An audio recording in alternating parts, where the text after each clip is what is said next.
A hearing that lasted 3 weeks, a federal judge has blocked the merger of grocery giants Kroger and Albertsons. The deal, worth an estimated $25 billion, has been put on hold until its potential impacts can be further examined. Our Nick Smith is live outside of Mariano's here in Chicago, which is owned by Kroger, just one of hundreds of stores that could be affected by this merger.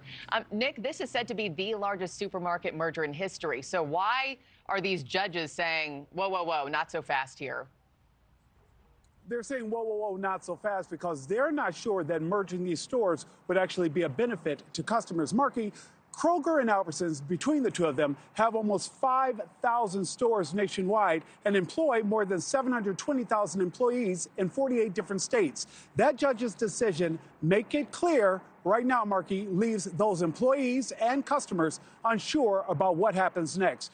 Make no mistake, Tuesday's decision by a judge was a big win for the FTC. It, together with 8 states and the District of Columbia, had asked a federal court in Oregon to stop the deal. And by allowing it to go forward, would give consumers who have already seen grocery prices surge by 22% over 4 years even fewer choices. After the ruling by Judge Adrian Nelson, Henry Liu of the FTC issued a statement which reads in part, "The FTC, along with our state partners, scored a major victory for the American people, successfully blocking Kroger's acquisition of Albertsons. This historic win protects millions of Americans across the country from higher prices for essential groceries, from milk to bread to eggs, ultimately allowing consumers to keep more money in their pockets." In a separate legal challenge, Markie, a judge in Washington state also ruled Tuesday to block the merger on the grounds of reduced competition. It's that reduced competition that has the judges concerned, Markie. Yeah, and how that would impact already struggling customers across the country. So, Nick, is this a done deal, or are there more legal moves at play here?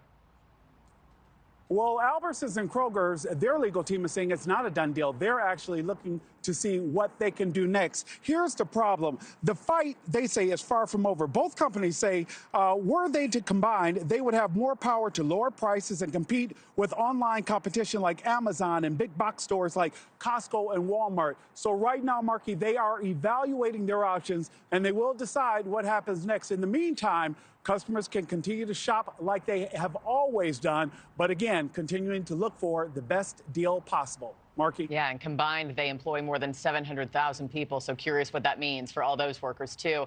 Nick Smith, thank you so much. Thanks for watching, everybody. Go to joinnn.com to find NewsNation on your television provider. Also, don't forget to click that red subscribe button below to get more of NewsNation's fact-driven, unbiased coverage.